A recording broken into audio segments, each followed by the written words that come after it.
नमस्कार, मी पूर्वी भावे. झिरो आवरच्या आजच्या भागामध्ये आपलं स्वागत. राहत इंदौरी यांचा एक शेर आहे, आज सरहद पर तनाव है क्या, आज सरहद पर तनाव है क्या, कुछ तो पता करो चुनाव है क्या. याच धर्तीवरती आज हवा में तनाव है क्या, कुछ तो पता करो चुनाव है क्या असं विचारायची वेळ आली आहे. कारण दिवसेंदिवस सर्वच पक्षांच्या नेत्यांची भाषा घसरत चालली आहे आणि अर्थातच निमित्त आहे आगामी महापालिका निवडणुकांचं. चुकीची भाषा, जीभ घसरली, अर्वाच्य भाषेमध्ये टीका, खालच्या पातळीवरचं वक्तव्य, बातम्यांमध्ये तरीही विशेषणं किती वापरायची असा प्रश्न पडावा अशी स्थिती सध्या आहे. भाजपा आमदार गोपीचंद पडळकर यांनी काल राष्ट्रवादीचे माजी प्रदेशाध्यक्ष जयंत पाटील यांच्यासाठी अशीच भाषा वापरली. आणि पडळकर हे एकमेव अपवाद आहेत असं मुळीच नाही. सर्वच पक्षांमधले नेते कमी अधिक प्रमाणामध्ये समोरच्यावरती अशी पातळी सोडून टीका करतच असतात. काही वेळा त्यांना समज दिली जाते, तर काही वेळा पक्ष नेतृत्व साफ दुर्लक्ष करतं. जोपर्यंत अशी विधानं करणाऱ्यांवरती कठोरात कठोर कारवाई होत नाही तोपर्यंत या प्रकाराला आवर बसण्याची शक्यता कमीच आहे, किंबहुना याबद्दल खूप शंकाच आहे. जोपर्यंत पक्षातल्या वरिष्ठांना हे प्रकार थांबावेसे वाटत नाही तोपर्यंत काहीच होऊ शकत नाही. त्यामुळे याच अनुषंगाने आज आम्ही तुम्हाला प्रश्न विचारला होता. तो प्रश्न पाहायला जाऊया पोल सेंटरला.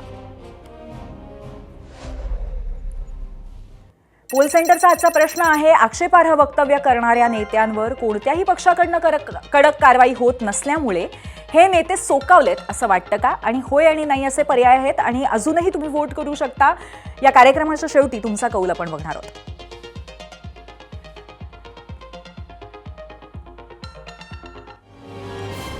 जयंत पाटील राजकारणाचा प्रदीर्घ अनुभव असलेले माजी मंत्री, शरद पवारांच्या राष्ट्रवादीचे माजी अध्यक्ष. जयंत पाटील आणि जतचे आमदार गोपीचंद पडळकर यांच्यातला वाद हा तसा जुनाच आहे. जयंत पाटलांनी पडळकरांवरती काही आरोप केले आणि आपल्या मतदारसंघात कार्यकर्त्यांसमोर पडळकरांनी या आरोपांना उत्तर दिलं. पण या उत्तराच्या भाषेमुळे नवा वाद निर्माण झालाय. झालं असं की पडळकर हे ठेकेदारांना धमकावत असल्याचा आरोप जयंत पाटलांनी केला होता आणि त्यावरती आमदाराचं कंत्राटदाराकडे कामच काय असा सवाल पडळकरांनी केला. मात्र ते इतक्यातच थांबले नाहीत. बिंडोक माणूस आहे, अक्कल नाही असे शेलके शब्द पडळकरांनी वापरले. पण इथेही ते थांबले नाहीत, कारण इथे थांबले असते तरीही एक वेळ ठीक होतं, कारण सध्या राजकीय भाषेची पातळी एवढी घसरलेलीच आहे. पण याही पुढे जाऊन जयंत पाटील हे राजाराम बापूंचे औलाद वाटत नाहीत असं म्हणत पडळकरांनी पातळी अगदीच घसरवली. पडळकरांच्या या विधानावरती सर्वपक्षीय नेत्यांनी टीकेची झोड उठवली. पण खुद्द मुख्यमंत्री देवेंद्र फडणवीस यांनीही समज दिली. पण मुख्यमंत्र्यांनी समज दिली की यापुढे अशी विधानं करणं टाळा. आणि पडळकरांसाठी तेवढं पुरेसं होतं, कारण त्यांनीही मग मुख्यमंत्र्यांच्या आदेशाचं यापुढे पालन करू वगैरे सांगितलं.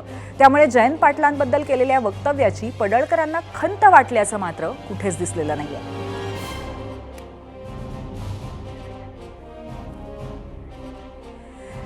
आता आपण टप्प्याटप्प्याने नेमकं काय घडलं ते बघूयात. अर्थात सर्वात आधी बघूयात पडळकरांनी काल केलेलं वादग्रस्त विधान. जतमध्ये आपल्या कार्यकर्त्यांसमोर बोलताना त्यांनी जयंत पाटलांवरती टीका करताना कोणते शब्द वापरले ते तुम्ही स्वतःच ऐका. माणसं पाठवली कशासाठी? गोपीचंद पडळकरनं कुठल्या व्यापाऱ्याकडून वर्गणी घेतली का? त्यामधला एखादा व्यापारी घ्या आणि त्याच्यावरती खंडणीचा गुन्हा दाखल करा. अरे जयंत पाटला, तुझ्यासारखा भिकारी अवलाद गोपीचंद पडळकरची नाही. माझ्या ती धमक आहे कार्यक्रम करायची. तुझ्यासारखी ती अवलाद नाही. तू राजाराम पाटलांना काढलेली अवलाद मला अजिबात वाटत नाही. काहीतरी गडबड असणार आहे एवढ्या खालच्या लेवलला. आता माझा दांडियाचा कार्यक्रम आहे गरबाचा, ये माणसं पाठव. डोळं तिपून जातील तुझं कार्यक्रम बघताना.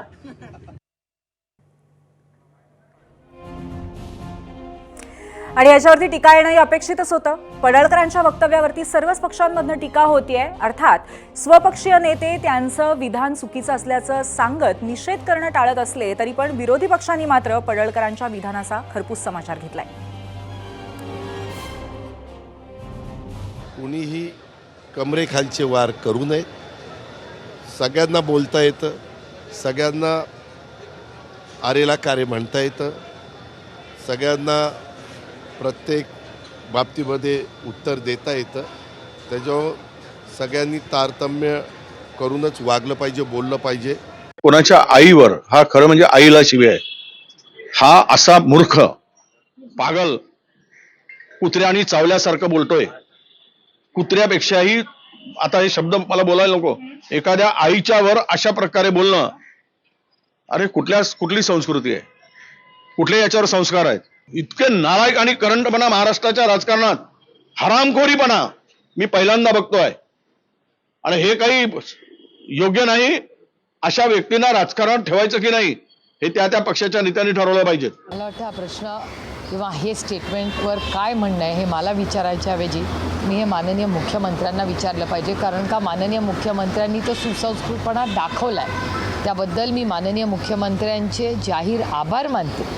आणि त्यांच्या टीममधल्या लोकांनी कसं वागायचं आता त्याची अकाउंटेबिलिटी माननीय मुख्यमंत्र्यांनाच ह्याचं उत्तर असेल. पण हे जे काय झालं हे दुर्दैवी झालं आणि कुठल्याच म्हणजे आमच्याही बाजूनी किंवा त्यांच्याही बाजूनी कोणीच अशी स्टेटमेंट कधीच करू नये ह्या मताची मी. आणि खूप महाराष्ट्राचं नुकसान ह्याच्यामध्ये होतं.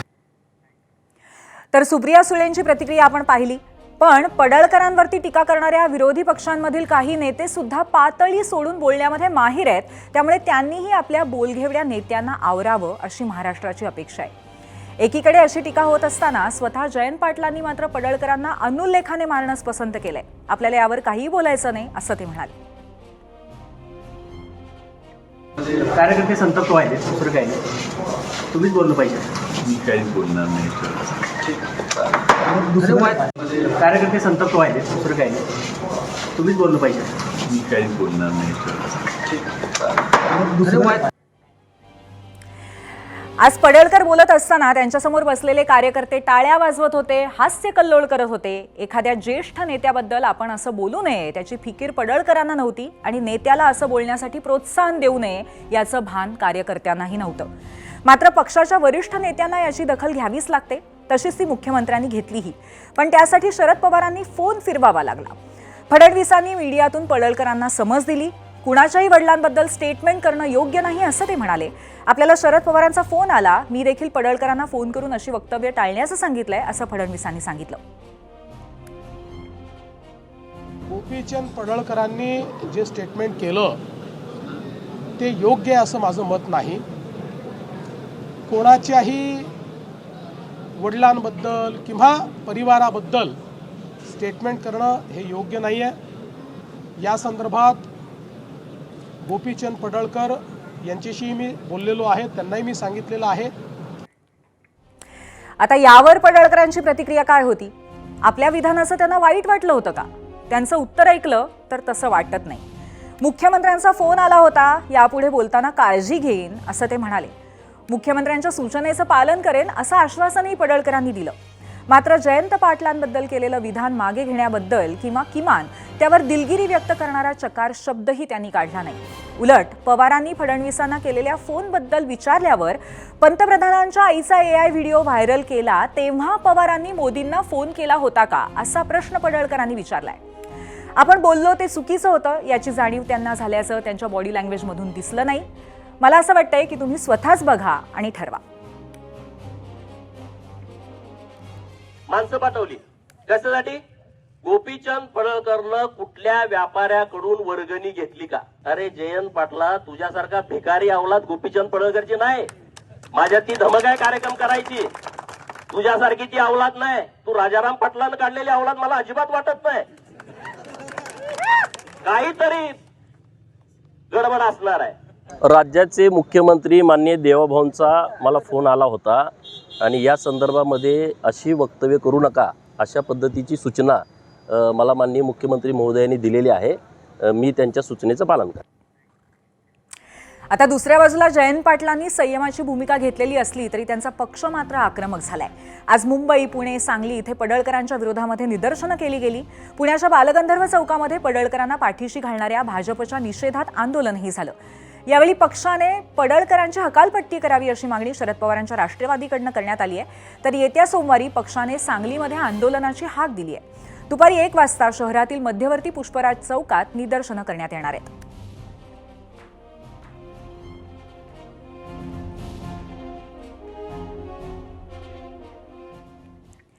पडळकरांच्या या विधानामुळे वादळ उठलेलं असताना ठाकरे आणि शिंदेंच्या शिवसेना नेत्यांच्या भाषेची पातळीही दिवसेंदिवस घसरतच चालली आहे. ठाकरे गटाचे खासदार संजय राऊत यांनी काल आनंद दिघे यांचा उल्लेख एक साधा जिल्हाप्रमुख असा केला होता. त्यावर भडकलेले ठाण्याचे खासदार नरेश म्हस्के यांनी राऊतांचा उल्लेख संजा असा करून शिवराळ भाषेमध्ये उत्तर दिलं. बरं, आपण चुकीच्या भाषेत बोलतोय याचं म्हस्केंना भान नव्हतं असंही नाही, कारण आपण जे बोलतोय ते जसंच्या तसं दाखवा असं आवाहन त्यांनी मीडियाला केलं होतं. म्हस्केजी, आम्ही तुमचं ते विधान दाखवतोय, मात्र त्यातल्या शिव्या आम्ही ऐकवणार नाही. राजकारणानं पातळी सोडली तरी 0 आवरचा दर्जा आम्हाला राखायचा आहे. पाहूयात. अरे संजा, दिघे साहेबांचं नाव घेण्याची तुझी लायकी आहे का? तुझी योग्यता काय? आज तुला या भाषेत, आणि माझं मीडियाला आव्हान आहे की ह्या भाषेतलीच प्रतिक्रिया तुम्ही दाखवा. तुझी योग्यता आहे का? या धर्मवीर आनंद दिघे साहेबांनी तुला कशात वाचवलेलं आहे हे लोकांसमोर आणू का आम्ही? बरं, आता म्हस्के ज्या संजय राऊतांवरती टीका करत होते ते देखील समोरच्यावरती अधूनमधून अशाच शब्दांचा वापर करत असतात. सत्ताधाऱ्यांवरती टीका करत असतात. त्यांचा सर्वात ताजा अंक सुरू आहे तो आनंद दिघेंवरून केलेल्या वक्तव्याचा. बाळासाहेब ठाकरेंच्या शेजारी आनंद दिघेंच्या फोटोवरून संजय राऊत आणि शिंदेंच्या शिवसेनेमध्ये जोरदार घमासान सध्या सुरू आहे. संजय राऊतांनी दिघेंचा जिल्हाप्रमुख असा उल्लेख केल्यामुळे शिंदेंची शिवसेना चांगलीच पेटली. मात्र ठाण्यामध्ये निवडणुकीत याचा फटका बसण्याची शक्यता निर्माण झाल्यानंतर आता राऊतांचा सूर बदललाय. दिघेंचं गुणगान करत त्यांनी दिघेंच्या स्वामीनिष्ठेचं भरभरून कौतुक केलंय, तर आनंद दिघेंबद्दल केलेल्या वक्तव्यावरती स्पष्टीकरण देताना संजय राऊतांनी एकनाथ शिंदेंवर जोरदार हल्लाबोल केलाय आणि आपल्या शब्दकोशाचं दर्शनच दिलंय. गद्दारांनी निष्ठावंत, देशभक्त आणि महाराष्ट्र धर्माचं पालन करणाऱ्या धर्मवीर आनंद दिघे यांचं नाव घ्यायचं त्यांना अधिकार नाही. बाकी सोडूनच द्या, हे त्यांच्या नावाचं राजकारण करतात. आनंद दिघ्यांनी आमच्या कधी शिवसेना विकली नाही. व्यापाऱ्यांना, बिल्डरांना, शहा, मोदी यांच्यासारख्या राजकीय व्यापाऱ्यांच्या पायावर आनंद दिघ्यांनी कधी शिवसेना ठेवली नाही. आनंद दिघ्यांवरती अनेक संकट आली, त्यांना टाळाही लावला, म्हणून ते शेपूट घालून त्यांनी पक्षांतर केलं नाही सारखं. तर एकीकडे हे खालच्या भाषेतलं राजकीय घमासान सुरू असतानाच नागपुरामध्ये राष्ट्रवादीचं चिंतन शिबिर झालं. उद्घाटनाच्या भाषणातच पक्षाचे नेते आणि उपमुख्यमंत्री अजित पवार यांनी आपल्या पक्षाच्या मंत्र्यांना दम भरला. पालकमंत्री आपल्या जिल्ह्यात केवळ पर्यटन केल्यासारखे जातात असं पक्षाचे नेते प्रफुल्ल पटेल म्हणाले. आणि हाच धागा पकडून दादांनी पालकमंत्री जिल्ह्यात जात नसतील, पदाधिकाऱ्यांना भेटत नसतील तर खुर्ची सोडावी लागेल असा इशाराच दिलाय. त्याचवेळी ओबीसी आरक्षणासाठी आक्रमक झालेल्या मंत्री छगन भुजबळ यांनाही दादांनी आपल्या स्टाईलमध्ये खडे बोल सुनावले.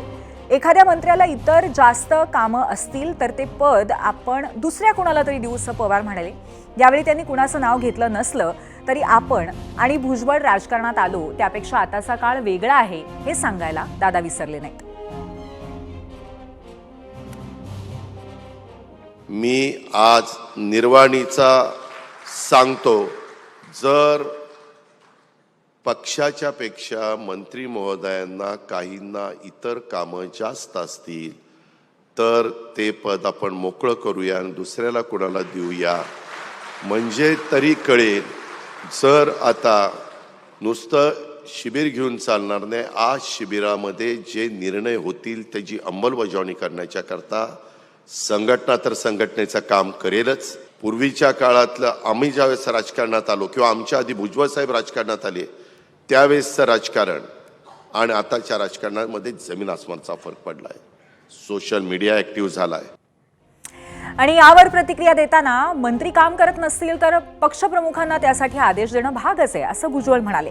मात्र त्यांनी ही प्रतिक्रिया दिली ती पालकमंत्र्यांना दिलेल्या इशाऱ्यावर.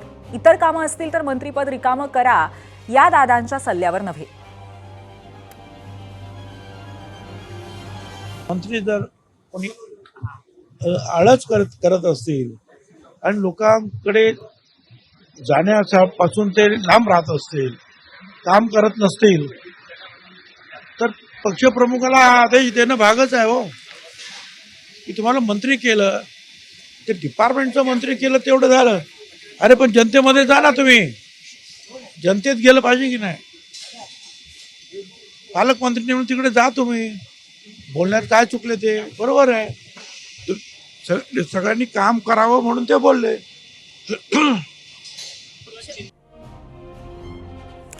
आता तिकडे दादा आपल्याच पक्षातल्या मंत्र्यांना दम देत असताना त्यांचे 2 मित्रपक्ष ठाण्यामध्ये एकमेकांसमोर उभे ठाकल्याचं दिसतंय.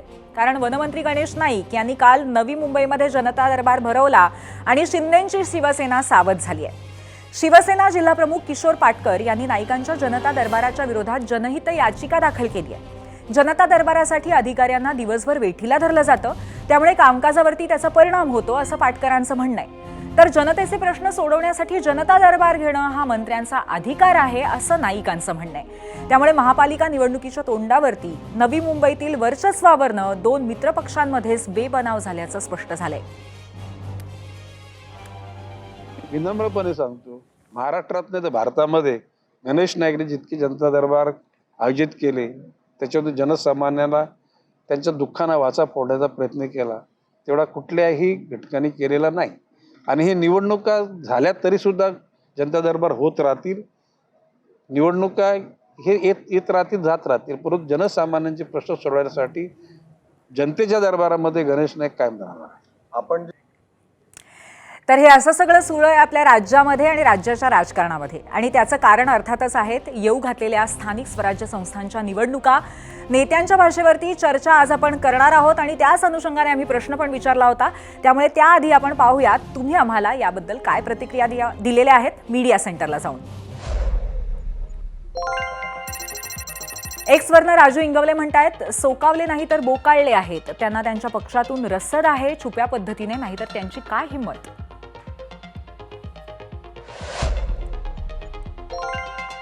एक्सवरून पुढची प्रतिक्रिया हनुमान सुरेशराव कदम यांची आहे. अशा नेते मंडळींना पक्षातून हाकलून दिलं पाहिजे, पक्षाची बदनामी होते.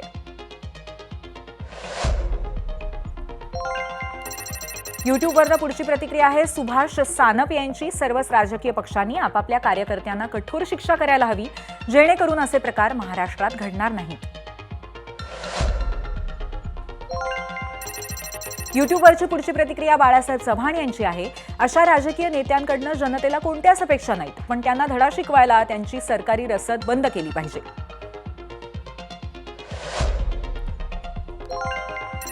फेसबुकवरनं महादेव पाटील म्हणतायत, कोण कारवाई करणार असं बोलण्यासाठीच जर त्यांना आमदार, खासदार किंवा काही पदं दिली गेली असतील तर कारवाई कोण करणार.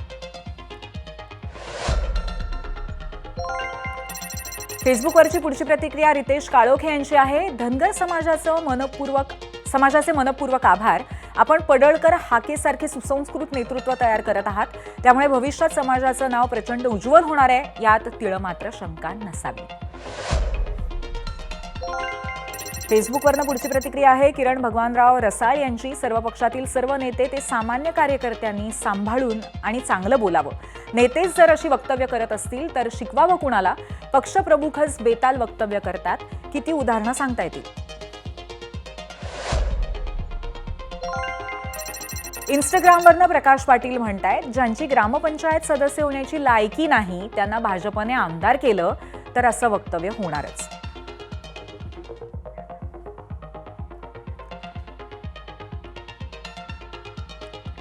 तर अशा पद्धतीच्या प्रतिक्रिया आलेल्या आहेत आणि याच अनुषंगाने आता आपण चर्चेकडे वळूयात. आजचे आपले पाहुणे आहेत पुण्याचे माजी महापौर आणि शरद पवारांच्या राष्ट्रवादीचे नेते प्रशांत जगताप, अजितदादांच्या राष्ट्रवादीच्या प्रवक्त्या रुपाली ठोंबरे आणि भाजपचे माध्यम प्रमुख नवनाथ बन.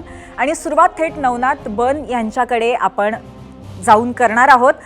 नवनाथजी, तुमच्यापासून सुरुवात करते की मुख्यमंत्र्यांच्या आजच्या एक पद्धतीने तंबीनंतर, समज देण्यानंतर सुद्धा पडळकरांनी माफी मागितलेली नाही. तुम्हाला काय वाटतं, ते माफी मागतील का? आणि त्यांचं हे वक्तव्यांचं सत्र थांबेल का, बेताल वक्तव्यांचं? खरं तर गोपीचंद पडळकर यांनी जे वक्तव्य केलं त्याचा सकाळीच मी देखील निषेध केला. मुख्यमंत्री देवेंद्रजींनी देखील स्पष्ट शब्दात सांगितलं की अशा पद्धतीनं महाराष्ट्र हा सुसंस्कृत आहे आणि या महाराष्ट्रात अशा पद्धतीची भाषा कुठल्याही बाजूने होता कामा नये. मग ते भारतीय जनता पार्टी असेल, ते राष्ट्रवादी काँग्रेस असेल, ते उभाटा गट असेल किंवा अन्य काँग्रेस पक्ष असेल, सातत्यानं नेत्यांकडनं किंवा कार्यकर्त्यांकडनं अशा पद्धतीच्या भावना येत असतील, अशा पद्धतीची वादग्रस्त वक्तव्य येत असतील तर त्याचा निषेध केला पाहिजे. देवेंद्रजींनी आज स्पष्ट सांगितलं की मी स्वतः गोपीचंद पडळकर यांना फोन केला आणि त्या संदर्भात सांगितले की तुम्हाला खूप मोठं चांगलं करिअर आहे, असं असताना तुम्ही अशा पद्धतीचं खालच्या भाषेमध्ये वक्तव्य केलं तर ते लोकांनाही आवडत नाही, जनतेलाही अशा पद्धतीचं वक्तव्य आवडत नाही. देवेंद्रजींनी हे वारंवार सांगितलेलं आहे.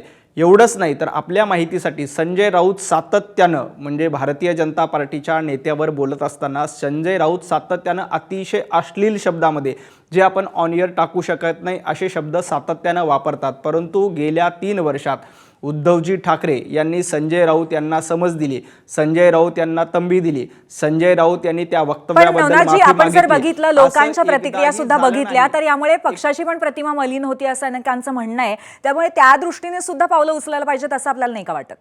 नाही, निश्चितपणे वाटायला पाहिजे. उद्धव ठाकरे यांनी देखील संजय राऊत यांना समज द्यायला पाहिजे होती. आपण देखील रोज संजय राऊत यांचं वक्तव्य टीव्हीवर दाखवता. आपण संजय राऊत यांच्या वायफळ बडबडीनंतर असा एक तरी शो केलेला दाखवा मला की संजय राऊत चुकतायत, संजय राऊत यांनी अशा पद्धतीची नाही. पण नवनाथजी, माझं जर चुकत नसेल तर 2019च्या निवडणुकीनंतर ढाण्या वाघ अशा पद्धतीने उल्लेख केलेला होता मुख्यमंत्र्यांनी गोपीचंद पडळकरांचा आणि आता त्यांना अशी समज द्यावी लागते. पडळकर यांचं चुकलं हे आम्ही मान्य करतो, तसं संजय राऊत चुकीचं बोलले हे तुम्ही मान्य करता का? किंवा इतर राजकीय नेते अशा पद्धतीचं भाषा वापरतायत. मला वाटतं सगळ्यांनीच म्हणजे भारतीय जनता पार्टीच्या सर्व नेते असतील, उभाटा गटाचे नेते असतील, राष्ट्रवादी काँग्रेसचे असतील, सर्वांनी राजकारणामध्ये भाषा सांभाळली पाहिजे. एकमेकांच्या वडिलांबद्दल, आईबद्दल अशा पद्धतीची वक्तव्य कोणीच करू नये. त्याचं समर्थन आम्ही करत नाही. इतरांनी अगदी खरं. आम्ही सुद्धा कार्यक्रमामध्ये अशा पद्धतीने आज हेच मुद्दे मांडलेले आहेत की सर्व पक्षीय सर्व पातळीवरती अशा पद्धतीने खालच्या भाषेचा वापर केला जातोय आणि त्यामुळे दर्जा घसरत तर चाललेला नाहीये. हाच मुद्दा आहे आपल्या संपूर्ण या डिस्कशनचा. पण म्हणूनच तुम्हाला असा प्रश्न होता की इथून पुढे त्यांच्याकडनं अशी वक्तव्य होणार नाहीत याची खात्री आपल्याला मिळू शकते का? निश्चितपणे नाही होणार. इथून पुढे अशा पद्धतीची वक्तव्य करणार नाहीत. मुख्यमंत्र्यांनी त्यांना व्यवस्थित शब्दामध्ये समज दिलेली आहे. गोपीचंद पडळकर हे अतिशय सुज्ञ नेते आहेत, ते यापुढे अशा पद्धतीचं वक्तव्य करणार नाहीत. बर. यानंतर आपण प्रशांतजींकडे जाऊया. प्रशांतजी, एकंदरीत हे वक्तव्य आणि त्यामुळे उमटलेल्या प्रतिक्रिया, पण या व्यतिरिक्त आणखीन पण एक मुद्दा असा आहे की एकाच पक्षात नाही सर्व पक्षामध्ये अशाच पद्धतीचं भाष्य केलं जातं. याच्यावरती कुठेच कोणालाही अंकुश ठेवायचं असं वाटत नाही का? मुळातच ही महाराष्ट्राची राजकीय सामाजिक संस्कृती कधीच नव्हती. या महाराष्ट्राने स्वर्गीय यशवंतराव चव्हाण साहेबांपासून खूप सारे नेते पाहिले. अगदी स्वर्गीय यशवंतराव चव्हाण साहेबांना आचार्य यात्रेंनी ज्यावेळेस निपुत्रिक असा उल्लेख केला त्यावेळेस सुद्धा चव्हाण साहेब काही बोलले नाहीत, पण त्यांनी त्यांना खाजगीत सांगितलं की या ठिकाणी वेणुताईंच्या पोटावर नका ब्रिटिश अधिकाऱ्यांनी काठी मारल्यामुळं गर्भ पडला होता. त्याच आचार्य यात्रेंना उपरती आली, त्यांच्या डोळ्यात अश्रू आले. त्यांनी वेणुताईंची यशवंतराव चव्हाण साहेबांची जाऊन भेट घेतली आणि स्वतःच्या वृत्तपत्रामध्ये दिलगिरी माफीनामा सुद्धा छापला. असा एक काळ होता. दुर्दैवाने महाराष्ट्र आता चुकीच्या पद्धतीने बदलतोय. माझं म्हणणं आहे की मान्य देवेंद्रजी नाही का फडणवीस साहेब सर्व सत्ताधीश आहेत, त्यांनी कृपया आता असे वाचाळवीर थांबवले पाहिजेत. देवेंद्र फडणवीस साहेबांना अशा प्रकारच्या वाचाळवीरांची पक्ष चालवण्यासाठी गरज नाही असं माझ्या सरकारला वाटतं. आणि असं असताना नेमका पक्ष म्हणून किंवा सत्तेतला एक मुख्य नका आधार म्हणून जर नका फडणवीस साहेबांची माणसं अशी बरळत असतील तर याचाच अर्थ या सगळ्या लोकांचा म्हणजे नागरिकांचा किंवा ज्यांची कामं होत नाही त्यांचा किंवा झालेले जे काय भ्रष्टाचार आहेत हे लपवण्याकरता हे वाचाळवीर पुढे आणले जातात. अशा प्रकारचं हे चित्र समोर येत आहे. मी पुन्हा एकदा सांगू इच्छितो, माझा पक्ष असेल किंवा अजितदादांचा पक्ष असेल, उद्धवजींचा पक्ष असेल किंवा एकनाथजी शिंदेंचा पक्ष असेल, ह्या सगळ्याच पक्षांनी आचारसंहिता लागू करावी. आमचं म्हणणं आहे ही महाराष्ट्राची बेअब्रू होते. महाराष्ट्रामध्ये जे अशा प्रकारचे प्रसंग घडतात त्याच्यामुळे देशाच्या इतर राज्यांमध्ये आचारसंहिता लावल्यानंतर अशा पद्धतीची वक्तव्य होणार नाही याची खात्री आहे का? आणि सगळ्या पक्षांकडनं अशी आचारसंहिता लावली जाईल का? मुळात माझी मुख्यमंत्र्यांकडून आज अपेक्षा होती ती पूर्ण झाली नाही. मान्य मुख्यमंत्र्यांनी एकीकडे समज दिली असा शब्द वापरला आणि त्याच्या पुढे जाऊन नका या ठिकाणी कुठेतरी गोपीचंद पडळकर हे उद्याचे खूप मोठे महान नेते होणार आहेत, त्यांच्यात तो नका तेवढा स्पिरिट आहे, अशा प्रकारची भाषा करून त्यांना मोटिवेट करण्याचा प्रयत्न केला आणि त्याच्यामुळेच गोपीचंद पडळकरांनी कुठेही दिलगिरी व्यक्त केली नाही. माझी मान्य मुख्यमंत्र्यांना पुन्हा एकदा विनंती आहे की अशा संदर्भामध्ये त्यांनी कारवाईचा बडगा उगारला तर तुम्ही तर सत्ताधारी आहात, तुम्ही तर नका मुख्य आहात या राज्याचे, तुम्ही जर एका ठिकाणी एखादी आचारसंहिता नका लावली किंवा एक चांगला संदेश दिला तर बाकीचे पक्ष सुद्धा ज्याच्यात चुकीचं घडत असेल ते सुद्धा सुधारतील. त्याच्यामुळे मान्य मुख्यमंत्र्यांनी त्याच्यापासून या आजच्या प्रकारापासून सुरुवात करायला हवी होती, पण ती अपेक्षा फोल ठरली एवढं नक्की आहे. पण आम्हाला असं वाटतं की त्यांनी काय केलं त्यापेक्षा आमच्यात कुणी चुकत असं तर आम्ही सुधारणा करू, हा आमचा महाराष्ट्राला आणि या देशाला निश्चित शब्द राहील. रुपालीताई, तुमच्याकडे येते एक मित्र पक्ष म्हणून भाजपचा आणि त्याचबरोबर सरकारमध्ये असलेला पक्ष म्हणून याबद्दल तुम्ही काय प्रतिक्रिया द्याल आज जे घडलं त्याबद्दल? नाही, मुळामध्ये आमदार गोपीचंद पडळकर यांना ही भाषा शोभतच नाही. हा निषेधच आहे. तुम्ही एक आमदार आहात, सातत्याने तुम्ही जर प्रत्येक वेळेला चुका करणार असाल आणि नको ती वक्तव्य जर टीव्हीवर येऊन करणार असाल एखाद्याच्या आपल्या सहकारी नेत्याच्या किंवा वरिष्ठ नेत्यांच्या, तुम्ही फॅमिलीवर, घरावर त्यांचा बाप काढणार असाल, आई काढणार असाल, कुठे चाललेले ते संस्कार? हे अत्यंत चुकीचं आहे. म्हणजे मी एक लक्षात घ्या की भाजपमधले असू द्या, शिंदेमध्ये असू द्या, आमच्या पक्षातले असू द्या किंवा राष्ट्रवादी काँग्रेस किंवा उबाठामधले कुणी असू द्या, कुठल्याही लोकप्रतिनिधींनी स्वतः आपली भाषा सांभाळणं गरजेचं आहे. आणि माझी खरंच मुख्यमंत्र्यांना विनंती आहे, याआधी सुद्धा गोपीचंद पडळकर यांनी काही चुकीची वक्तव्य केली, तुम्ही प्रत्येक वेळी त्यांना समज दिली, जर ते ऐकत नसतील तर कठोर कारवाई करणं गरजेचं आहे.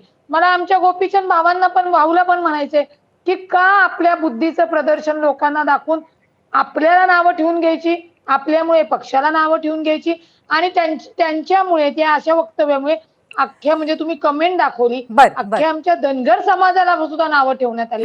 हे होता कामा नये. बरोबर आहे, पण हा आजचा मुद्दा आहे रुपालीताई, हा फक्त आजच्या वक्तव्याचा मुद्दा आहे. अशा पद्धतीचे प्रत्येक पक्षामध्ये एक ना दोन कोणीतरी असे नेते असतातच, तर अशा नेत्यांना अशी वक्तव्य करायला एक अभय दिलं जातं का? कुठेतरी सर्वसामान्यांचे मुद्दे बाजूला पडतात, या गोष्टींवरती चर्चा होत राहते, असं काही यामागे आहे का? तुम्ही काय म्हणाल? नाही, अभय वगैरे दिलं जात नाही, त्यांना तंबी दिली असेल. आता गोपीचंद पडळकर भाऊ सुधरत नसतील किंवा त्यांना समोरच्यानी काही प्रतिक्रिया दिल्यानंतर त्यांचा तो तोल जातोय आणि त्या तोलमध्ये ते मग आता म्हणणार की मी ग्रामीण भाषेतला किंवा याच्यातलं, पण ही भाषा योग्य नाही. तुम्ही आज एक आमदार आहात, तुम्हाला तुमचा दर्जा हा सुधरवलाच गेला पाहिजे. ठीक आहे, एकदा चूक झाली, दोनदा चूक झाली, सातत्याने चूक तुम्ही करणार आणि तुमचे वरिष्ठ थोडीच तुम्हाला माफ करणार आहे. आज संपूर्ण जो बरोबर आहे, त्यामुळे अंकुश ठेवला पाहिजे आणि अशा पद्धतीने कुठल्याही पद्धतीची रसद दिली जात नाही किंवा अभय दिला जात नाही असं आपलं म्हणणं आहे. पण मला नवनाथ बन यांना असा प्रश्न विचारायचा आहे की अशा पद्धतीने वक्तव्य करणारे, आक्षेपार्ह किंवा वादग्रस्त वक्तव्य करणारे नेते, आपल्या कार्यकर्ते आपल्या पक्षामध्ये असणं ही पक्षाची अपरिहार्यता होत चाललेली आहे का? म्हणजे ते इनएव्हिटेबल आहे का? गरजेचं झालंय का पक्षांना? काय म्हणाल? नाही, अजिबात नाही. अशा पद्धतीच्या वक्तव्याचं समर्थन कुठलाही राजकीय पक्ष करत नाही. गोपीचंद पडळकर यांनी जे वक्तव्य केलं त्याचा निषेध सगळ्यात आधी भारतीय जनता पार्टीने केला आणि त्यांना सांगितलं की इथून पुढे कुठलेही कुणाच्याही वैयक्तिक आयुष्यावर, आई वडिलांबद्दल कमरेखालचे शब्द असे वापरू नये. माझी माध्यमांना देखील विनंती निषेध केला आहे, बरोबर आहे, पण कठोर कारवाई केल्याचं दिसत नाही आहे की अशा पद्धतीचे वक्तव्य फक्त गोपीचंद पडळकर करतात का? अशा पद्धतीची वक्तव्य संजय राऊत रोज सकाळी येऊन टीव्हीवर करतात. आपण संपूर्ण कार्यक्रम त्यांचा लाईव्ह दाखवतो. आपण कुठे असं म्हणत नाही, आपण कुठेही असं म्हणत नाही की संजय राऊत चुकले. मी काय म्हणतो की आपण कुठेही त्याचाही निषेध करत नाही. अशा पद्धतीची वक्तव्य कुठल्याही बाजूने, भारतीय जनता पार्टीचा माणूस चुकला तर नक्कीच त्याला शिक्षा झाली पाहिजे, परंतु इतर पक्षातल्या लोकांनी देखील मीडियाच्या माध्यमातून आम्ही निषेध करतच असतो. कारवाई करणं आमच्या हातात नाहीये, आम्ही कारवाईबद्दल विचारतोय. आपण देखील फक्त मी एबीपी माझा मत नाही, एकूण माध्यम म्हणून देखील अशी वक्तव्य करणाऱ्याला आम्ही टीव्हीवर दाखवणारच नाही. अशी जर का भूमिका सर्व माध्यम मिळून ABP माझाने घ्यावी आणि इतर सर्व माध्यमांनी मिळून जर घेतली तर मला वाटतं इथून पुढे कुणीही अशा पद्धतीचं वक्तव्य करण्याची हिंमत करणार नाही. जशी राजकीय पक्षांनी, मी प्रशांत जगताप यांचं अभिनंदन करतो की सगळ्या राजकीय पक्षांनी एक भूमिका, एक कर्तृत्व आणि कारनामे दाखवणं ही मीडियाची जबाबदारी असते. त्यामुळे ही वक्तव्य जर लोकांना दाखवली नाही तर ती किती खाली घसरलेली भाषा आहे हे लोकांना कसं कळेल. त्यामुळे हे दाखवणं आमचं कर्तव्यच आहे. करणाऱ्याला टीव्हीवर दाखवणार नाही तर मी पुढे जाते. आता मी प्रशांतजींकडे जाते. नवनाथजी पुन्हा तुमच्याकडे येईन, पण प्रशांतजी तुम्हालाही हाच प्रश्न विचारायचा आहे की ही अपरिहार्यता झालेली आहे का कुठेतरी पक्षांची, की अशा पद्धतीने वक्तव्य केलं तर लगेच कुठेतरी एक ट्रॅक्शन मिळतं आणि त्याचबरोबर जे महत्त्वाचे मुद्दे असतात ते बाजूला पडतात. याच्या मागे दोन स्ट्रॅटेजी. एक पहिला भाग असा आहे की जे पक्ष आमच्या सत्तेच्या दबावाखाली झुकले नाहीत, वेगवेगळ्या एजन्सीच्या त्यांच्या त्रासाला घाबरून आमच्याकडे आले नाहीत, त्यांना या ठिकाणी अशा प्रकारे पर्सनली टार्गेट करणे किंवा त्यांच्या अंगावर अशी माणसं सोडणे आणि त्यांना नामोहरण करण्याचा प्रयत्न करणे ही एक पहिली स्ट्रॅटेजी आहे आणि ही या सरकारची स्ट्रॅटेजी असा आमचा थेट आरोप आहे. आणि दुसरा त्याच्यातला विषय असा आहे की याच्यामध्ये कुठंतरी आता या राज्यावर 10-10 कोटीचं कर्ज निर्माण झालंय. 26 लाख नका त्या ठिकाणी ज्या नका लाडक्या बहिणी होत्या त्यांना योजनेच्या बाहेर काढलेलं आहे. हे राज्य संपूर्ण आता पुराखाली बुडलेलं आहे. ह्या सगळ्या परिस्थितीतून कुठेतरी वोट चोरीचे मुद्दे आहेत. अशा सगळ्या गोष्टींकडून कुठेतरी लक्ष दुसरीकडे वेधण्याकरता असा प्रयत्न केला जातो असा आमचा थेट आरोप आहे. पण याच्यामध्ये आमचं म्हणणं आहे वाटोळं महाराष्ट्राचं होतंय, नुकसान महाराष्ट्राचं होतंय, बदनामी महाराष्ट्राची होतीये. त्याच्यामुळे महाराष्ट्राकडे बघण्याचा दृष्टिकोन डायव्हर्ट करण्यासाठीचं काही काढण्याचं गरज नाही. वोट चोरीचा आरोप किती बेबुनियाद आहे आणि कशा पद्धतीने राहुल गांधी रोज खोटं बोलतात हे महाराष्ट्राला माहिती आहे. त्यामुळे ते मुद्दा डायव्हर्ट केला पाहिजे आणि हा मुद्दा घेतला पाहिजे असं अजिबात नाही. आमचा देखील म्हणणं आहे की महाराष्ट्राचा विकास जो करतोय त्याच्या पाठीशी लोक आहे. आमचंही म्हणणं आहे मुंबईमध्ये मेट्रो जो करतोय ते मुद्दे दाखवा. आमचं देखील सगळ्यांना मत आहे विकासाची जी कामं सुरू आहेत, ज्या पद्धतीनं डेव्हलपमेंटची कामं सुरू आहेत त्या मुद्द्यावर चर्चा करावी, त्याच्या मुद्द्यावर डिबेट व्हावी. यासाठी आम्ही कुठेही डिबेट करायला तयार आहोत. अशा पद्धतीनं कमरेखालची भाषा करणं, अशा पद्धतीचे वक्तव्य करणं याचं समर्थन आम्ही करत नाही. अशा पद्धतीची आचारसंहिता लावायची वेळ आली तर ती लावली जाईल का? भूमिका घेतो. नक्कीच लावली गेली पाहिजे आणि ती लावली जाईल. मुळामध्ये एक लक्षात घ्या, प्रशांत जगतापांनी जे आरोप केलेले आहेत ना ते सत्ताधारी पक्षाचे मान्य प्रशांत जगताप भाऊंनी जे आरोप केलेले आहेत ते अत्यंत अत्यंत खोटे आहेत. मुळामध्ये जर पडळकरांनी जर जी भाषा वापरली तर निश्चितच ती भाषा योग्य नव्हती. ती आमदाराला, लोकप्रतिनिधीला शोभणारी नाही. त्यांचे वरिष्ठ जे आहेत ते त्यांच्या तंबी देतील किंवा त्यांच्यावरती कारवाई करतील. यापुढे उलट आम्ही जे काही प्रवक्ते तुमच्या समोर बोलतो, आपण आपल्या नेत्यांना सांगून ही चौकट पाळणं गरजेचं आहे. आता राहिला यांनी सांगितलं की बाबा कर्ज पुरात गेलंय तर यांनी नीट माहिती घ्यावी. सरकार नियमाच्या आत म्हणजे जो GDP आहे तो जो 25% होता तो आता आपण फक्त 18% गेलेत. आज नागपूरमध्ये जे राष्ट्रवादी काँग्रेस पार्टीचं शिबिर झालं त्याच्यामध्ये त्या मुद्द्यावरती मी येणार आहे, पण मला त्याच्या आधी एक प्रश्न विचारायचा आहे. एक प्रश्न विचारायचा तुम्हाला तिघांनाही की अशा पद्धतीची आचारसंहिता लावायची असली तर त्याबद्दल सगळे पक्ष एका पेजवरती येतील का? सेम पेजवर तिघांकडनं उत्तर अपेक्षित आहे. निश्चितपणे आम्ही पुढाकार घेऊ. सगळ्याच पक्षांनी जर का आचारसंहिता पाळली तर हा महाराष्ट्र सुसंस्कृत आहे. याच्यामध्ये अनेक दिग्गजांनी कॉन्ट्रीब्युशन दिलेलं आहे आणि आम्ही सगळे पक्ष मिळून एका प्लॅटफॉर्मवर येऊन अशा पद्धतीची बेताल वक्तव्य, कमरेखालचे वक्तव्य कुणीही करू नये याची खबरदारी प्रत्येक पक्षाने घेतली पाहिजे. आमची त्याबद्दल पूर्ण तयारी आहे. प्रशांतजी, मी सर्वप्रथम आज आदरणीय पवार साहेबांनी मुख्यमंत्र्यांना कॉल केला. मुख्यमंत्र्यांनी समज दिली. त्याचबरोबर सन्माननीय अजितदादांनी या संदर्भामध्ये रोकटोक आपलं भाष्य केलं. जयंत पाटील साहेबांची बाजू लावून धरली. त्याबद्दल या तिघांचे मनापासून आभार मानतो. मला असं वाटतं की माननीय मुख्यमंत्री जे राज्याच्या नाही का प्रशासकीय प्रमुख आहेत त्यांनी, आदरणीय पवार साहेबांनी, माननीय त्या ठिकाणी उद्धव ठाकरे साहेबांनी या ठिकाणी पुढाकार घ्यावा. ज्याच्यामध्ये सन्माननीय अजितदादा असतील, सन्माननीय एकनाथजी शिंदे असतील, यांनी अगदी माननीय प्रकाश आंबेडकर साहेब असतील, काँग्रेसचे नेते नका त्या ठिकाणी नानासाहेब पटोले किंवा नका हर्षवर्धन सपकाळ असतील, यांनी एकत्रित बसावं. या राजसाहेब ठाकरेंना बोलवावं. सर्व पक्षांच्या वरिष्ठ नेत्यांनी एकत्र येऊन याच्यावरती निर्णय घ्यावा. तुम्ही सुद्धा त्यांच्या सोबत असाल असं तुम्ही म्हणताय. नक्कीच. आता मी पुन्हा एकदा रुपालीरांकडे जाते. मला असं वाटतं याचं त्यांनी पक्षाची पुढे जाऊन यायची तयारी आहे. नक्की नक्की. रुपालीताईंकडे पुन्हा एकदा येते. ह्याचं तुम्ही उत्तर मगाशीच दिलेलं आहे, पण आज नागपुरामध्ये जे चिंतन शिबिर झालं राष्ट्रवादीचं, त्यामध्ये नागपूर हा कोणाचा बालेकिल्ला नाही असं म्हटलं गेलेलं आहे आणि त्यामुळे कुठेतरी आता महायुतीच्या पक्षांमध्ये सुद्धा एक स्पर्धा इथून पुढे पाहायला मिळणार आहे का आगामी महापालिका निवडणुकांच्या दृष्टीने, असा प्रश्न सगळ्यांना पडलाय. तुम्ही काय म्हणाल? नाही, मुळामध्ये पक्ष म्हणल्यानंतर प्रत्येक पक्षाला आपल्या पक्षाची बळकटी ध्येय धोरणं करण्यासाठी मुभा आहेच आहे. आम्ही जरी सत्तेत असलो, जसं आम्ही आज शिबिर घेतोय तसं आमचे मित्र पक्ष भाजप घेते, शिंदे साहेब घेत आहेत, त्याच्यानंतर विरोधातील लोक सुद्धा शिबिर घेत आहेत. म्हणजे नुकतंच मला वाटतं नाशिकमध्ये पण शिबिर झालं शरदचंद्रजी पवार साहेबांचं. त्याच्यामुळे एक लक्षात घ्या तुम्ही की कुठेही ही स्पर्धा तर आहेच आहे, परंतु स्थानिक स्वराज्य निवडणूक आल्यानंतर जो तो पक्ष आपली ध्येय धरणं लोकांपर्यंत कनेक्ट होणं हे चालूच आहे. याच्यामध्ये कुठलाही बेबनाव नाहीये आणि कुणी कुणाला थांबवलेलं नाहीये. सत्तेची सत्तेच्या चाव्यासाठी किंवा सत्तेच्या त्या राजकारणासाठी सगळे जे एकत्र आलेले आहेत, पण ती आपली बरोबर. त्यामुळे पक्षाचं एक स्वतंत्र अस्तित्व आहे, त्यांचा एक वेगळा हक्क आहे असं तुम्ही म्हणताय. प्रशांतजी, याच अनुषंगाने तुम्हाला एक असा प्रश्न विचारायचा आहे की आज राष्ट्रवादीच्या वतीने असं म्हटलं गेलं की नागपूर हा कोणाचा बालेकिल्ला नाही आहे आणि त्याचबरोबर नवी मुंबईमध्ये ज्या पद्धतीने गणेश नाईक आणि शिंदे यांच्यामध्ये एका पद्धतीची प्रतिस्पर्धा म्हणजे स्पर्धा चाललेली आहे, गणेश नाईक यांच्या विरोधामध्ये जनहित याचिका दाखल करण्यात आलेली ही घटना घडली आहे. या दोन घटनेच्या अनुषंगाने तुम्हाला काय वाटतं, महायुतीमध्ये सगळं अलबेल आहे का? नाही, महायुतीत फार काही असं अलबेल आहे अशातलं काही म्हणता येणार नाही.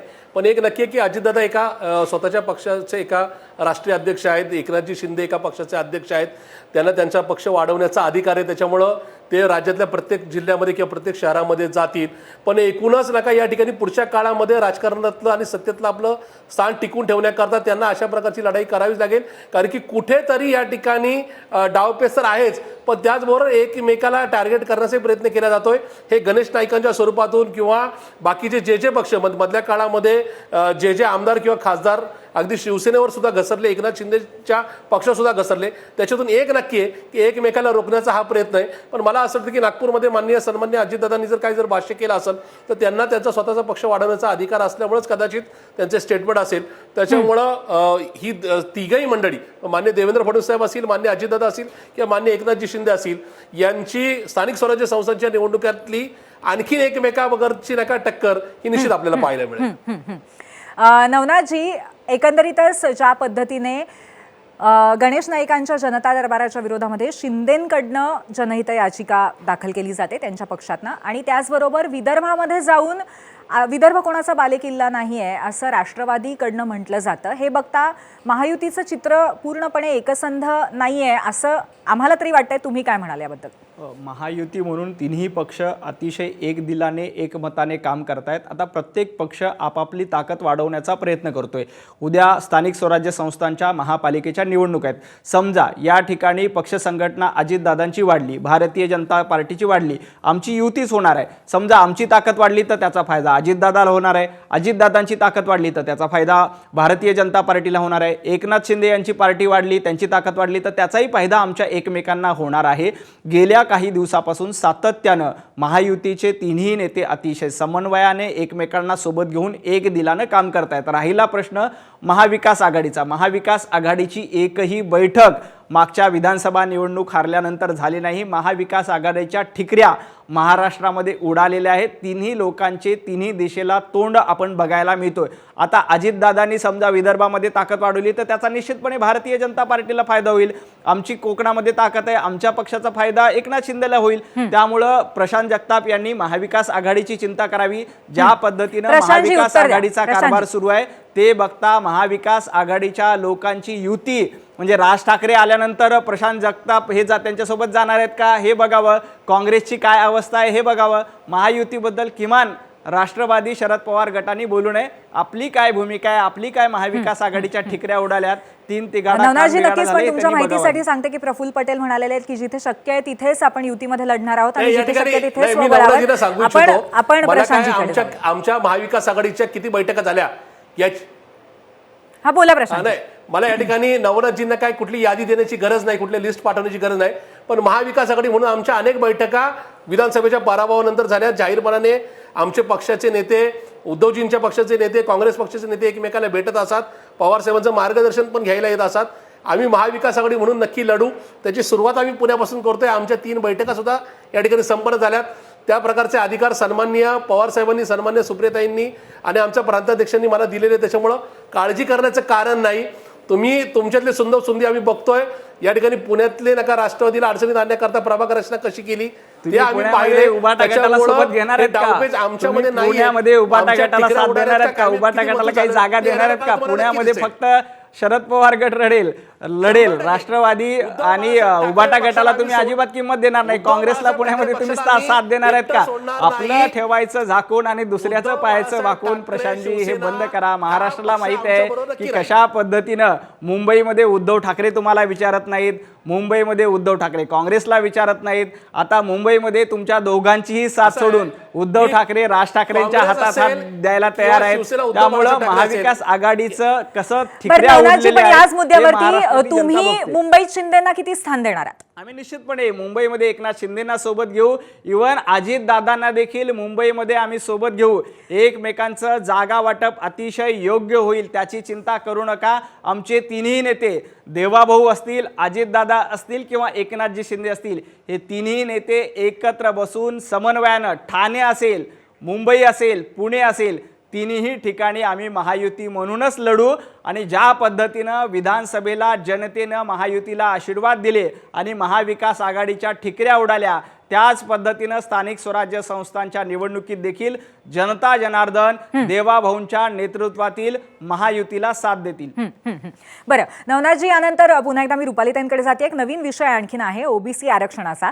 ज्या पद्धतीने छगन भुजबळांनी ओबीसी आरक्षणाचा झेंडा आपल्या खांद्यावरती घेतलाय, ते भविष्यामध्ये कुठेतरी अजितदादांना महागात पडू शकतं, आव्हानात्मक होऊ शकतं असं तुम्हाला वाटतं का? नाही, एक लक्षात घ्या, म्हणजे मला कळतच नाहीये की का तुम्ही की छगन भुजबळ साहेबांनी ओबीसीचं नेतृत्व ते काय आज करत नाहीये. ते ओबीसीचे ज्येष्ठ नेते आणि अजितदादांनी शिबिरातनं त्यांची काही त्यांना भुजबळ साहेबांना बोलले किंवा काय असा कोणताही नाही. कारण भर मंचावरनं दादांनी असं म्हणलंय की ज्यांना वेगळी कामं करायची आहेत अशा पद्धतीचा उल्लेख त्यांनी. भुजबळ साहेबांसाठी नव्हतं, ते पालकमंत्री जे फक्त झेंडावंदनला किंवा ज्यांच्यावरची जबाबदारी दिली आहे त्यांनी थेट पालकमंत्री म्हणून तिथल्या लोकांनी पालकमंत्र्यांना तंबी दिलीच, पण त्या वाक्यानंतर लगेच छगन भुजबळांचा उल्लेखही आलेला होता. नाही, एक लक्षात घ्या, त्यांनी छगन भुजबळ साहेबांना कोणतेही म्हणजे त्यांचे कान ओढले किंवा असे केले असा काहीही प्रकार नाहीये. मुळामध्ये ओबीसी किंवा जे आरक्षण आहे हे संविधानाप्रमाणे त्या समाजातील त्या लोकांना जरी मागण्या कुणाच्याही आल्या तरी ते आरक्षण संविधान आणि कायद्याप्रमाणेच प्रत्येकाला मिळणार आहे. त्याच्यामध्ये फक्त एवढंच आहे की महायुतीचं का तुम्ही कौतुक करू शकता की हा जो संवेदनशील विषय आहे हा अत्यंत चांगल्या पद्धतीने महायुतीने हाताळलेला आहे. कारण का विरोधकांकडनं सातत्याने आरक्षणाच्या नावाखाली बरं रुपालीताई, हाच प्रश्न नवनाथ बन यांना पण विचारायचा आहे की अशा पद्धतीने एका मंत्र्यांनी वेगळ्या झेंडा आपल्या खांद्यावरती घेणं हे महायुती सरकारच्या दृष्टीने पण आव्हानात्मक ठरेल का भविष्यामध्ये? आपल्याला असं वाटत नाही का? अजिबात नाही. महायुती म्हणून किंवा छगन भुजबळ मंत्री म्हणून हे सरकारमध्येच आहेत आणि ते एकमेकांच्या समन्वयाने काम करतात. मराठा समाज असेल, ओबीसी बांधव असेल, या सर्वांना सोबत घेऊन जाण्याचं काम भारतीय जनता पार्टीने आणि देवाभाऊंनी सातत्यानं केलंय. आता देखील मराठा समाजाचा आरक्षणाचा प्रश्न असेल तो देखील आम्ही सोडवला आहे. ओबीसीला थोडासा गैरसमज त्याबद्दल आहे, तो दूर करण्याचा प्रयत्न आम्ही निश्चितपणे करू. त्यामुळं सर्व समाजाला 18 पगड जाती, 12 बलुतेदार, 18 अलुदेदार, बहुजन समाजाला सर्वांना एकत्र घेऊन जाण्याचं काम महाराष्ट्रामध्ये देवाभाऊंनी, अजितदादा शिंदेनी आणि अजितदादा पवार आणि एकनाथजी शिंदे यांनी सातत्यानं केले. त्यामुळं कुठेही गडबड नाही, सगळं काही चांगलं आहे. फक्त काही लोकांना जाणीवपूर्वक याच्यामध्ये फूट टाकण्याचा प्रयत्न केला जातो, परंतु ही फूट यशस्वी होणार नाही. महाराष्ट्रातली जनता अतिशय सुज्ञ आहे, त्यांना माहीत आहे की महाराष्ट्राचा विकास हे त्रिमूर्ती करू शकतात. त्यामुळे या त्रिमूर्तीला भक्कम आशीर्वाद देण्याचं काम महाराष्ट्रातील जनतेने केलंय. याही पुढे अशा पद्धतीचे नक्कीच नवनाथजी, मला असं वाटतंय की आता इथून पुढे अशा पद्धतीचे आरोप प्रत्यारोप, अशा शंका कुशंका प्रचंड पाहायला मिळणार आहेत. कारण आता आपण निवडणुकांच्या दिशेने चाललेलो आहोत, पण त्यामध्ये खालची भाषा, खालच्या पातळीवरची भाषा आणि घसरलेली संस्कृती पाहायला मिळणार नाही अशी आपण आशा करूया. आणि आज तुम्ही म्हणालेला आहात त्याप्रमाणे आचारसंहिता पुढून पुढे लागू होते का हे सुद्धा आम्ही पाहण्यासाठी अतिशय उत्सुक असू. धन्यवाद आज आपण आलात आणि त्याचबरोबर आम्हाला वेळ देऊन आपली मतं मांडलीत त्याबद्दल. थेट पाहूयात आजच्या प्रश्नावरचा तुमचा कौल. आक्षेपार्ह वक्तव्य करणाऱ्या नेत्यांबद्दल आज आम्ही प्रश्न विचारलेला होता. 19,000 मतं आली आणि त्याबद्दल अत्यंत स्पष्ट कौल दिलेला आहे महाराष्ट्राने. 93% लोकांना असं वाटतंय की हे नेते सोकावलेले आहेत.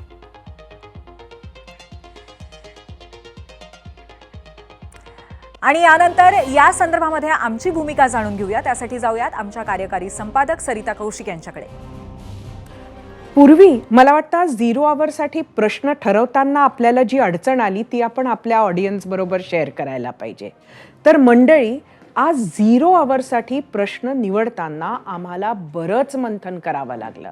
कारण आमदार गोपीचंद पडळकर जयंत पाटलांबद्दल जे बोलले ते जशाला तसं देता येत नव्हतं, इतकं ते आक्षेपार्ह होतं. राजकारणाचा स्तर घसरतोय का, भाषेचा स्तर खालवतोय का, हे प्रश्नसुद्धा विचारून झालेत. महत्त्वाचं म्हणजे या प्रश्नांची उत्तरंही आपल्या सर्वांना माहिती आहेत. फक्त पडळकरांना दोष देऊन थांबण्यासारखी परिस्थिती सध्या राहिलेली नाही. गोपीचंद पडळकरांना बेताल म्हणायचं तर संजय राऊतांच्या वैविध्यपूर्ण भाषेला काय म्हणायचं? पडळकरांची जीभ घसरली म्हणायचं तर जितेंद्र आव्हाड, नितेश राणे, अमोल मिटकरी, सदाभाऊ खोत, अब्दुल सत्तार, मनोज जरांगेंना काय म्हणायचं असा प्रश्न पडतो. आता पडळकर चर्चेत आहेत आणि त्यांच्या वक्तव्याचा जितका निषेध करावा तितका कमीच आहे. पण पडळकरांसारखं बोलणारे प्रत्येक पक्षात सुखनैव नांदत आहेत ही वस्तुस्थिती नाही का? शरद पवारांसारख्या ज्येष्ठ नेत्यानं मुख्यमंत्री देवेंद्र फडणवीसांना फोन केला हे ऐकून चांगलं वाटलं. चुकीचं घडत असेल तर तिथे जुन्या जाणत्या नेत्यांनी पुढाकार घेऊन समज देणं गरजेचं आहे. कोण बोललं, कुणाला बोललं, त्याची जात काय, धर्म कोणता, पक्ष कोणता, नेता कोणता हे बघून निषेध करणं, प्रतिक्रिया देणं बंद होईल. चुकीला चूक म्हणता येईल तेव्हाच आपण सुसंस्कृत महाराष्ट्राचे दाखले द्यायला पात्र असू.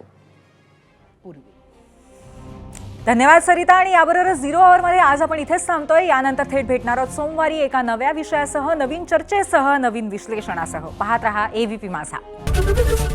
एबीपी माझा, उघडा डोळे बघा नीट.